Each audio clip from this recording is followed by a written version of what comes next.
जय हिंद दोस्तों, आप सभी को सानिया हिंदी क्लासेज पे ढेर सारी शुभकामनाएं। आप लोग सानिया हिंदी क्लासेज को लाइक करें, कमेंट करें और सब्सक्राइब करें। सानिया हिंदी क्लासेज पे आप सभी को हिंदी से संबंधित जानकारियां मिलती रहेगी। और सानिया हिंदी क्लासेज सीतामढ़ी में नहीं, सीतामढ़ी में पहली बार आया है। और सानिया हिंदी क्लासेज एक ऐसी क्लासेज है जहां पर आपको संपूर्ण हिंदी की तैयारी कराई जाती है। और सानिया हिंदी क्लासेज में हम लोग जानकारी लेंगे से भाषा किसे कहते हैं। तो हम यहाँ पे सबसे पहले देखेंगे कि भाषा के विषय में जानकारी। किसके विषय में जानकारी? तो भाषा के विषय में जानकारी। भाषा किसे कहते हैं? जब हम अपनी बात को मुंह से बोलकर या लिखकर या इशारों के द्वारा दूसरे व्यक्ति के सामने प्रकट करते हैं, उसे भाषा कहते हैं। तो अब बात करेंगे भाषा के कितने प्रकार है।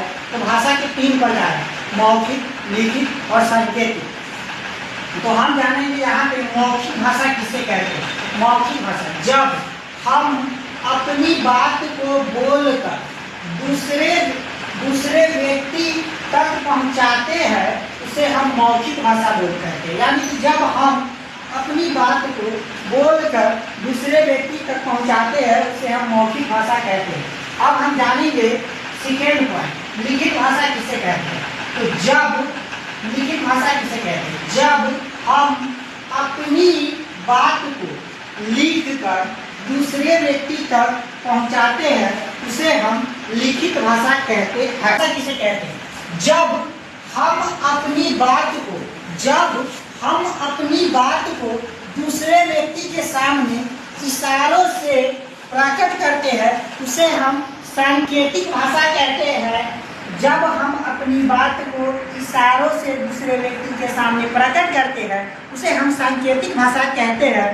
तो भाषा चैप्टर एंड हो रहा है और भाषा चैप्टर में ज़्यादा कुछ नहीं है। भाषा सिर्फ समझने और जानने की कोशिश करना, हिंदी कुछ भी नहीं है। हिंदी को समझना और जानना एक प्रकार की मुद्दा बन चुकी है और भाषा चैप्टर एंड हो रहा है। तो आप सभी से बस इतना ही अनुरोध है और गुजारिश है कि आप सभी सानिया हिंदी क्लासेज को लाइक कीजिए, कमेंट कीजिए और सब्सक्राइब कीजिए। और सानिया हिंदी क्लासेज पे आप सभी को हिंदी से संबंधित